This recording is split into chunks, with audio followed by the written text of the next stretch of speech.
අදත් මගේ YouTube channel එකට ඔයාලව සාදරයෙන් පිළිගන්නවා. ඉතින් එන්නකො මාත් එක්ක රෙසි නිර්මාණයක් හදන්න.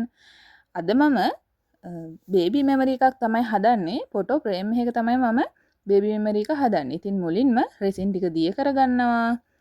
ඊට පස්සේ ඕනේ කරන පාට ටික එකතු කරගෙන මෙන්න මේ විදිහට කලවම් කරගන්නවා.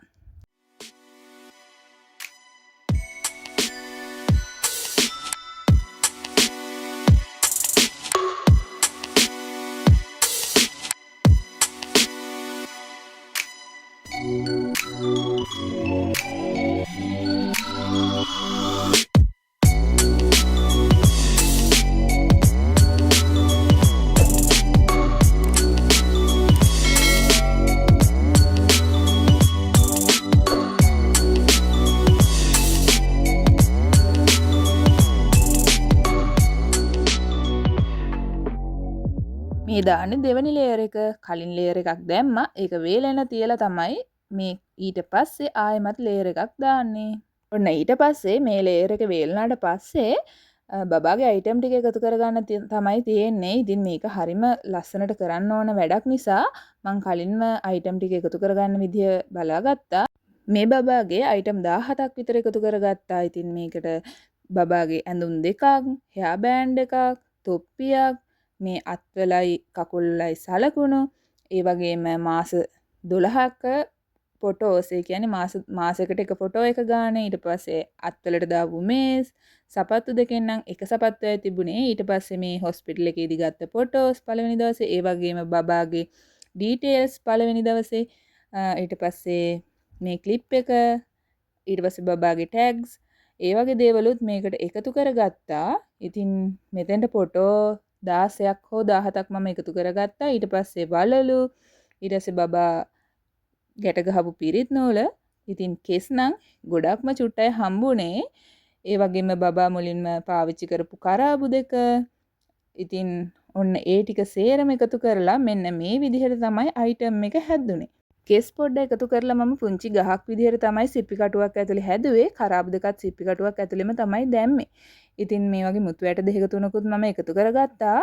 ඔන්න බබාගේ නම ඒවා ඔක්කොම එකතු කරගත්තට පස්සේ මෙන්න මේ විදිහට තව ලේයර් එකක් එකතු කරගන්න තමයි හදන්නේ.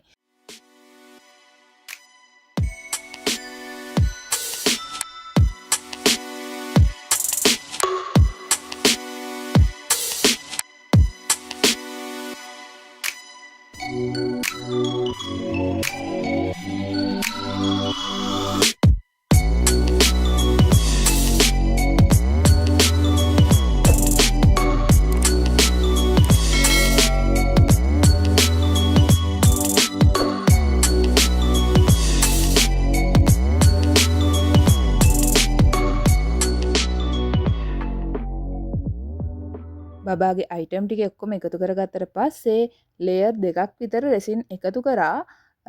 මොකද ඇඳුම් වලට ගොඩක් රෙසින් යනවා. ඉතින් ඊට පස්සේ ඔයාලට මේ අන්තිමටම හදලා ඉවරුනහම කොහොමද පේන්නේ කියලා තමයි දැන් ඔයාලට බලන්න පුළුවන් වෙන්නේ. ඉතින් ඔයාලටත් මේ වගේ ලස්සන අයිටම් එකක් හදාගන්න ඕනේ වුණොත් අනිවාර්යෙන්ම මට WhatsApp message එකක් දාන්න. මගේ නම්බර එක තමයි 0771 860 807. අලා බේබි මෙමෝ ගොඩක් දැකලා ඇති. හැබැයි මෙච්චර අයිටම් ගොඩක් දාලා, මෙච්චර විස්තර ගොඩක් දාලා, මෙච්චර ෆොටෝස් ගොඩක් දාලා හදලා තියෙන අයිටම් ඔයාලා දැකලා නැතුව ඇති නේද? ඉතින් ඔයාලටත් මේ වගේ අයිටම් එකක් හදාගන්න ඕනේ වුණොත් ඔයාලගේ බර්ත්ඩේ වලට, එහෙම නැත්නම් බේබි මෙමරි එකක්, එහෙම නැත්නම් ඔයාලගේ යාළුවන්ගේ මතක සටහන්, ඒ වගේ දේවල් එකතු කරලා මේ වගේ රෙසින් අයිටම් එකක් හදාගන්න මට මැසේජ් එකක් දාන්න. ඉතින් මම දාන්න පුළුවන් උපරිම අයිටම් ටික දාලා මේ විදිහට ඔයාලට ලස්සන රෙසින් නිර්මාණ කරලා දෙනවා. ඉතින් කේලි බබාගේ උපන්දිනේට තමයි අම්මා මේක එයාට හදාගත්තේ. ඉතින් බබාගේ බර්ත්ඩේ එක දවසේ නිසා මටත් කේක් හම්බුණා. ඉතින් thank you මේ ඕඩර් එක මට බාර දුන්නට. ඉෂානියක් ඔයාටත්, රසිකාක් ඔයාටත් thank you. ඉතින් ආයෙමත් ඔයාලට ලස්සන අයිටම් එකක් හැදුවාම ඒක අරගෙන එන්නම්. එතකන් ගිහින් එන්නම්. සතුටින් පරිස්සමෙන් ඉන්න.